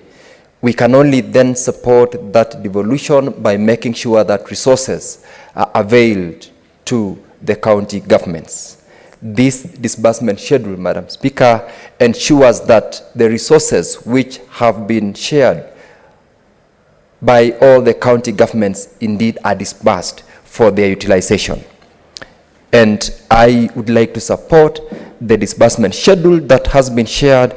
And in this motion, Madam Speaker, we have been notified that indeed, if and when it is fully complied with, there will be facilitation of service delivery by all the county governments, and they'll have no excuse at all as to any delay in the service delivery.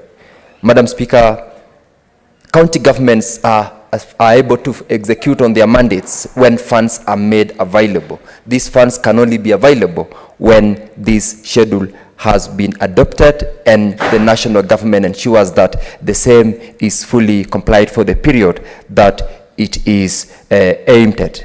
Madam Speaker, cash disbursement also, in terms of this particular schedule, enables the county governments to be able to predict and plan on the services that they have for their people. In this case, Madam Speaker, I would expect, therefore, that we will not be having the long list of pending bills that we have been witnessing across almost all the counties. Each and every county previously has been sending out list of pending bills, not because of anything but funds which have been allocated but not yet disbursed. With this particular schedule, and with, of course, the latest experience and the pronouncement that was made that all the funds to all the county governments were disbursed, is going to ensure that no county government, and it should actually indeed be that no county government should exhibit any pending bill, because there is no funds which are still being held once the schedule is approved. Madam Speaker, we definitely also don't expect to experience the delayed salaries in a good number of counties where employees, both from the county government and also those serving under the employees of the county government, do not get their salaries paid, for the reason that once these disbursements are made available, definitely, Madam Speaker, there will be no reason why service delivery cannot be felt across all the counties. The role of this particular house, Madam Speaker, is to ensure that devolution works. And once we are able to do the oversight that we expected to do, the services to the people will definitely be seen, it will be felt. And Madam Speaker, I noticed that in the schedule that has been given, all the county governments have been given the specific benefits that they are going to get in the funds. And in this case, Madam Speaker, the parameters equally for this particular disbursement is given. We're talking about agriculture at 10%, equalization fund at 20%. It therefore means that all the services which each county government is expected to deliver for the people will not be limited because of failure to have the disbursements.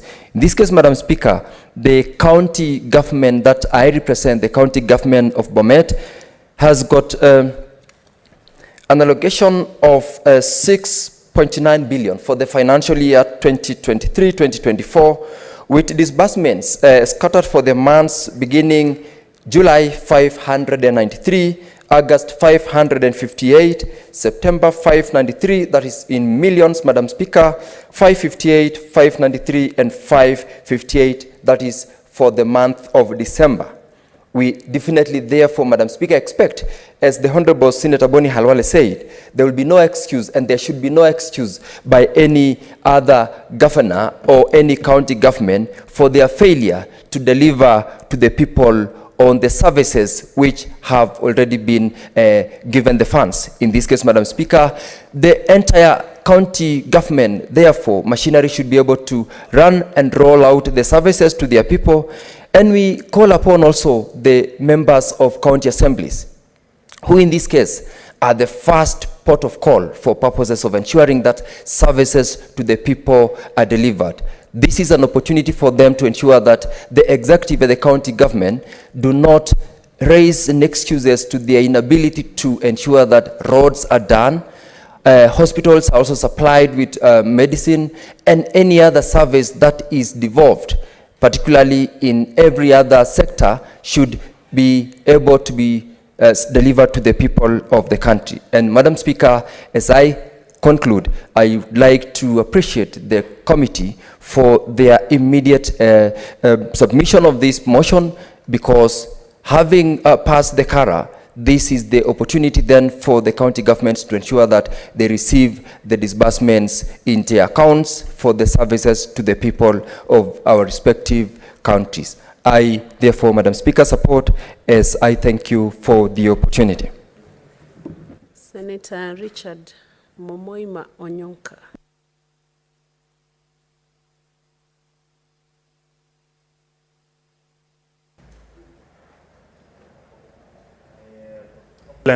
Yeah, thank you very much, Madam Speaker. For me to contribute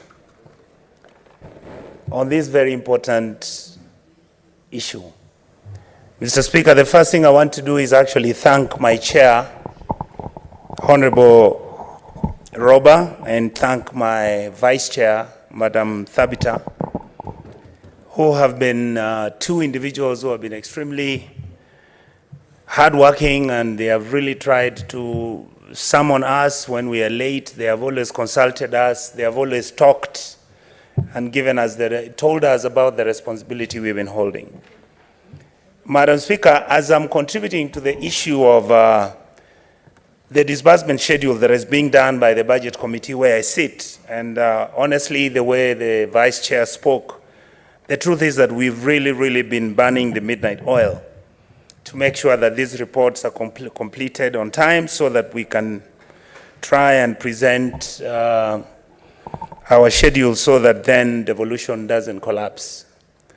Madam Speaker, one of the things I wanted to discuss and raise is that, number one, I am happy that most of the committees now, after 10 years of devolution, are beginning to understand the responsibility of us making sure that our major role, Madam Speaker, is to have our committees act, or indeed the Senate act as a secondary oversight role in making sure that we follow up on the amounts of money that the national government is supposed to release to the county governments.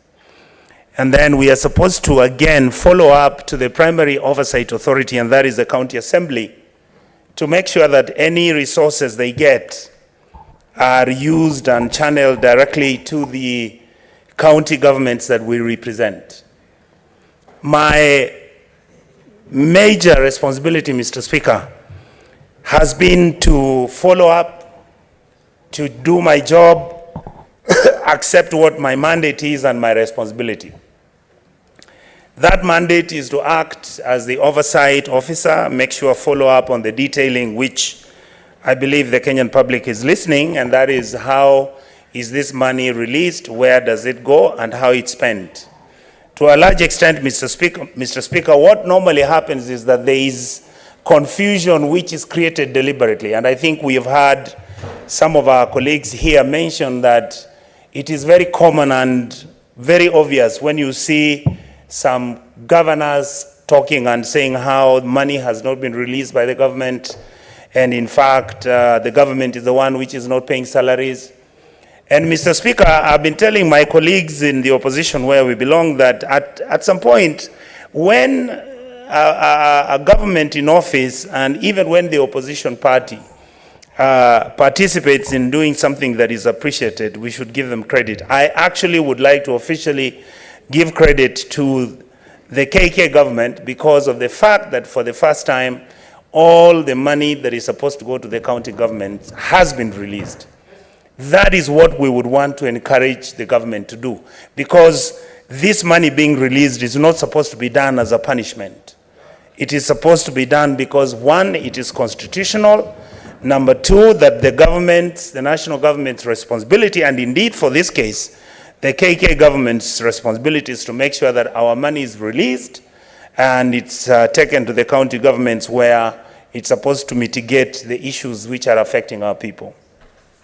Mr. Speaker, one of the second issue that I've discovered since coming to the Senate, and indeed being in this committee and many of the other committees that I sit, because I sit in the CPAC committee, I sit in the budget committee, which we are talking about now, and I also sit in the devolution committee. The experience I've learned has been quite amazing. Number one, I have understood that unless we protect devolution fiercely, there's a possibility that even by default, not by design, even by default, devolution can actually fail. What I mean, Mr. Speaker, is that we must take the responsibility as the Senate, which is the body that is mandated to make sure that we oversight and make sure that the resources that are raised from our people are used well, are used effectively, are used openly without any corruption, are used without wastage, and we must make sure that this is the message we send to the governors and also indeed to the national government, because the two governments, as we are observing, seem to be having many of these issues. You hear everybody talking about wastage, wastage, wastage. I think just the way I saw President RUTO talking about, why are we having cabinet ministers traveling to Seychelles? You find 17 people are in a flight going to the Seychelles. They don't even know that Seychelles is one of the largest countries that produces sugar in Africa. They just go and stay on holiday for 2 weeks and come back and get paid the per diem, which we all get paid, and assume life is normal. You have county governments. I am actually shocked that Kisii County, Mr. Speaker, is one of the governments where the governor has just taken about 40 members of the county assembly to China on holiday. And they're using public money. Can you imagine, Mr. Chair, my speaker, can you imagine what 40 individuals will consume when they travel abroad? I can tell you it's not less than 2 million. 2 million times 40 individuals is 80 million. And yet Kisii Level 6 hospital doesn't have medicines. Kisii Level 6 hospital and other peripheral health centers don't have even nurses in numbers. Can you imagine, Honorable Dr. Halwale, what 100 million can do in a year in terms of providing the community healthcare workers who are paid 5,000 shillings a month, and there are 1,000 in Kisii. If you multiply times the amount of money that we are using to take a trip to China, and I don't want to say that Kisii is particularly a unique case. This is what all the county governments are doing. They say they are going to benchmark about growing something. They are going to benchmark about construction of roads. Our roads, we have the blueprints, Honorable Halwale, all the blueprints and the Ministry of Public Works. If you want to do a road in West Pokot and you want the BQ, it's there. All you have to factor in is the factor of inflation, and you'll know what the figures are. But members of the county assembly, and indeed this house, suffers from that disease. That is why I am so happy that President William Ruto has said, cabinet secretaries, you travel with only 3 people. All the members of the National Assembly take only 2 trips, 3 trips, and those are enough. Let us try and save our people the pain, the anger, and the annoyance where these people who make sure we get elected every 5 years, these people who are being taxed heavily because we are trying to catch up with the past mistakes of misuse and abuse of public funds. I want to plead with my colleagues that let us be careful and let us understand that our people expect better from us. That our people want us to make sure that our counties are run properly, the resources are utilized well, services are provided on time so that our country can move forward, because this is what we want for our country. Mr. Speaker, when you look at the audit reports, because I sit in the budget committee, as you saw, it has been announced by the government, the KK government, the pending bills are about 560 billion. Honorable members of this Senate, I would like to plead with you. Let us make sure we look for a structured way on how we can sit down and come up with a proposal on how we are going to make sure that the pending bills issue is sorted out once and for all. And one of the suggestions I would like to make is that I saw my dear Vice Chair, Madam Thabita, raise the issue. Why are county governments and national government departments agreeing to go to tender for jobs when they know very well that the jobs they're tendering for don't have the resources to complete the construction or the implementation of these projects? Let us be prudent with ourselves. Let us spend what we have. If we know we have got 3 trillion, let us put all our eggs in that 3 trillion. Let us agree that we can't continue spending money that we don't have. And that is the reason why it is attractive to borrow. It is attractive to beat our borrowing ceilings. It is attractive to spend the money. Why? Because we in this House, National Assembly and the Senate, go out and agree that certain projects are going to be done. And we know very well, Mr. Speaker, we have no money to do these projects. So, by default, we then go and deliberately borrow. When we borrow, instead of bringing this money to come and do these projects, we then divert the money from the projects which were supposed to have been completed 8 years ago. And now we create new projects because we have an interest in them, because we have been elected into these positions. And this is why you find, Honorable Halwale, that county government executive officers who are the governors don't want to pay pending bills which were incurred by their previous governors. We must, in this House, talk to the governors and tell them, if there was an arrangement where people worked and you can confirm somebody has worked and he can produce a certificate, the Auditor General has confirmed it, EACC has confirmed it, you talk, the Controller of Budget confirmed it, why are you as a governor refusing to pay these individuals who worked? Mr. Speaker, I have a man that I would like to be presented into the committee, this committee, budget committee, in the next 2 weeks, when Kisii County government is being summoned to appear. The man is in civil jail. His wife died. The man is in civil jail in Kisii prison.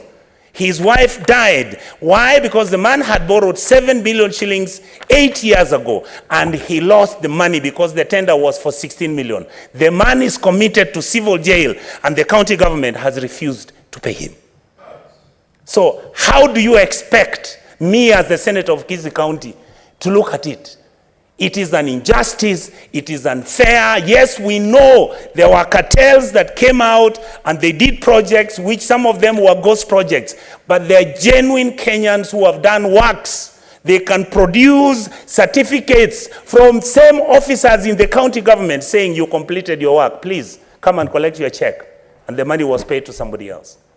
So I'm making a request that this House must come with a solution on how we are going to solve the problem of the pending bills. I'm also very proud of this committee because even when you look at CPAC, Honorable Halwale and my senator friends who are here, even when you look at all the other audit reports that we have from the Auditor General, we are now 2 years away from actually breaking even.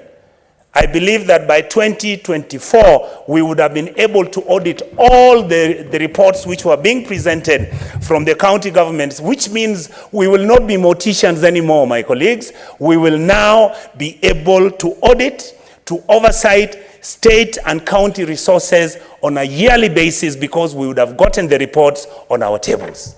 And that is the way you introduce prudency, and that is the way you introduce proper management of public resources. Finally, I would like to say, Mr. Speaker, that the other issue that my colleagues have mentioned, and we went through it, Nairobi was a case. We looked at depending, we looked at the on-source revenue collections.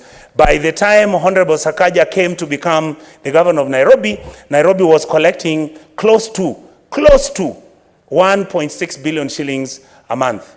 After, and this is why I wanted to mention to my brother Honorable Halwale that sometimes, you know, I respect you tremendously, but sometimes when you make an allegation, verify your facts. Nairobi City County, for the last 1 year, Honorable Sakaja's revenues have been declining for the last 9 months. And that is not his problem. We discovered within the structure that was set up, you have 3 to 4 companies that are running the outfit of collecting revenue and revenue streams within Nairobi County government. At the same time, the same people that Sonko used to have, and the same people that Kidero used to have, they are also collecting this revenue. So we are so happy that Sakaja came in and he stopped what was going on. And I'm very proud. Last week when he met our committee, he actually said that the revenue has now picked up. Nairobi might end up collecting close to 26 billion shillings this year alone. That is the management we want. Those are the leaders we want. Our people do not want excuses why we are at 3 trillion shillings budget, and yet we have no medicines in the hospital, we have no water in the hospitals, doctors are not being paid on time, we have ECD teachers who can't be paid, we have medical practitioners, community health workers are not being paid, technical vocational training teachers are not being paid. We must be the people who can come up with deliberate decisions on how we are going to change the direction of our country. And I hope, Honorable Halwale, because you belong to KK, I hope that KK will surprise me by coming up with a proper structured way on how we are going to make sure that the nonsense that has been going on in our country, where leadership has always taken the Kenyan population for granted with the assumption that whatever they take is not going to be questioned. Right now, Kenyans have reached a stage, Mr. Speaker, to make sure, and Kenyans are demanding that we need good governance, we want proper utilization of resources, and we want to change the direction our people are taking. We want to lift our people from poverty. It has been done in other countries, and we can do it in Kenya too, Mr. Speaker. With those very few remarks, I say I support the motion. Thank you. Thank you, Honorable Onyonga. I wanted to remind you shortly before you ended your address that you were meant to address the chair and not Honorable Senator Bullfighter. You missed that particular requirement. I apologize, Mr. Speaker, and I will follow the rules of the House. Thank you. Thank you very much. Very well, Senator Boni, what's your point of information? Thank you, Mr. Speaker. Because this is a House of Record, I've just consulted very quickly, and actually the revenue collection for Nairobi did not decline. It increased by 16.4% for the period January to March 2023. They collected a total of 3.44 billion. So I'm still right that the Kenya Kwanza were collecting, and allow me to table the information I'm reading. Mr. Speaker, I'll agree with you. The only thing is that by that time, by March, when that money was being collected, it was being collected by Nairobi Metropolitan Services. From the time when Sakaja took over, actually there was a dip which really worried us at the committee, and I'm willing to table the data in the next meeting that we have in this House. Mr. Speaker, thanks for the indulgence. I'm referring to January 2023. The person in office was Sakaja. Or am I lost? Senator Halwale, that's fine, and as well as Senator Onyonka. It's healthy, it's healthy. I'll correct Honorable Halwale. The person who was, the people who were handling the accounts for the on-source revenue collections were Nairobi Metropolitan. Up to now, we still don't have the PIN and the codes which are meant to open. That is what Governor Sakaja came to ask our committee to do, to ask the people who have been working with the Nairobi Metropolitan Services, who are now working at State House, to come and make sure that they are able to open the system so that Sakaja can now start collecting his revenue and putting it in a certain... Thank you. That was quite healthy. I mean, it's important to also get the facts because this is the essence of the debate that we are having. Senator Mwenda Gataya. Thank you, Honorable Speaker. I'm happy that my brother Senator Nyonka has adequately advised Senator Alwale because there is a serious disturbance in Seto as we talk because of some disconnect between the previous administration and the current one. But over and above that, Honorable Speaker, I'm happy for the Committee on Finance because they have been up to the task to make sure that as a House, we have done what is supposed to be done because our core responsibility, Honorable Speaker, is make sure that we have monies in the counties. And I'm happy, Honorable Speaker, for the first time since inception of devolution, we have seen counties get money.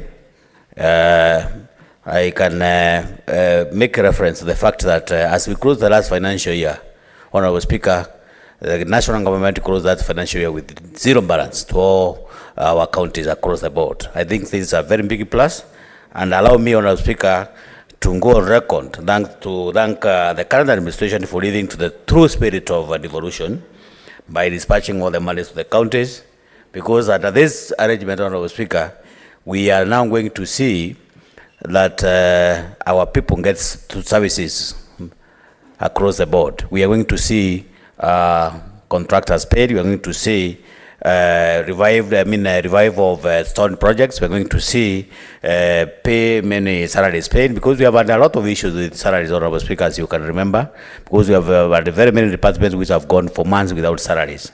So under this arrangement, Honorable Speaker, away from these governors getting money, I would want to call upon all the oversight committees, including the CPAC where I sit, including the SPIC, which is shared by my brother, Senator Ososi, to make sure that we play our key role of make sure that we put the governors on toes so that these people can make prudent use of the resources that we devolve to them.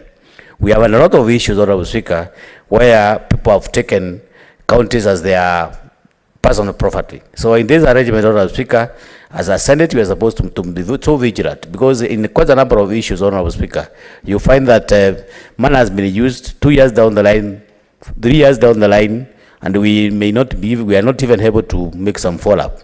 Under this arrangement, Honorable Speaker, I really want to concur with what my brother Senator Nyonga has said, because in quite a number of times, as oversight committees, we have been treated as morticians. We just come to do post-mortem for money which has been stolen decades back. I think we have to make some review and make sure that we revise some regulations or standing orders to see that we are up to the task to find out how we can make sure that we put these governors and other users of money into prudent use.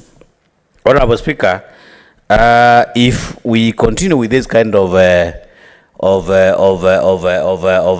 motive, because now with this kind of administration, we are going to realize full potential of our counties by making sure that we get monies devolved throughout counties without delay. And I'm sure there's something very positive that we are supposed now to make sure that we put these governors on notice, that we are not going to allow any misuse and any prudent use of money. That is, we are likely to see it through our oversight committees. I support Honorable Speaker. Thank you. Thank you very much, Senator Mwenda Gataya. Senator Muma, Catherine. Thank you, Mr. Speaker, for allowing me to contribute to this, this motion. Mr. Speaker, I wish to commend the committee for preparing the report, and I wish to urge us as the Senate to quickly pass this schedule so that the monies can be disbursed to the individual counties. Mr. Speaker, I'll be very quick with this. I have listened to contributions that have been made, and I thought I should bring it to our attention the need first to congratulate government for electing to disburse all the money. Mr. Speaker, the counties in the last few months have actually gone through hell. They have not been receiving the monies they should receive on time. So this is a sign of good gesture that I believe should trigger better activity and the functions of the county governments. And I would hope, Mr. Speaker, that this will be the trend going forward. It is not just a one-off that is happening. With that having happened, Mr. Speaker, I'd like to remind us as the Senate of our responsibility to protect counties and county governments. Listening to Senator Alwade, he seemed to talk about the individual senators going back and being able to speak to the amounts that have come and carrying out oversight. That is in order for elected senators, even as you go back. But I also want to remind you that the oversight function in the Senate is a collective function, best carried out through the committees. Mr. Speaker, the committees that I've sat on have had to cut down their activities because of the kind of budget we've had. If we are to follow up in the manner that colleagues are suggesting, that we oversight the activities of the counties, Mr. Speaker, I hope we are moving to a level where it will be taken seriously that the funds this Senate requires to carry out its oversight functions have to be adequate in order for us to do that task. Mr. Speaker, and I would hope that the counties can start mainstreaming the implementation of activities that will also bring on board issues of inclusion. Earlier today, we were discussing the issues of some of the issues about marginalized areas. There are issues of gender inclusion, disability, youth inclusion. Mr. Speaker, as those of us who represent interest groups that are marginalized in this country, we will also be looking out to oversight counties on how well they are carrying out development in an inclusive manner, employment in an inclusive manner, and ensuring that everyone is catered for. Finally, Mr. Speaker, I want to caution the idea of saying the Kenya Kwanza versus the Azimio governors. I'd like to remind us that county governors are county executives who we are supposed to oversight as a Senate. We are supposed to oversight them as a Senate. Senator Cherargei, what's your point of order? Mr. Speaker, I raise past one to standing order number 41 that says if any time in the course of proceedings of the Senate, a senator objects that there is no quorum present, the Speaker or the chairperson shall count the senators present in the Senate or the committee as the case may be. So, Mr. Speaker, I raise past one to standing order number 41 to request you that to confirm if there is sufficient quorum on the floor of the House. I thank you, Mr. Speaker.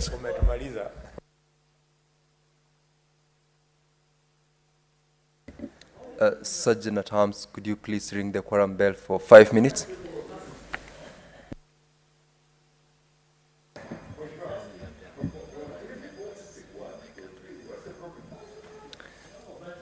Senator Cherargei, very well noted. We've confirmed, of course, that there are only 5 members in the House. That is why we are asking that the quorum bell be rung for 5 minutes. 10 minutes, sorry, not 5, 10 minutes, sorry.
Honorable Senators, Senator Catherine Muma still has got additional 15 minutes for her contributions tomorrow.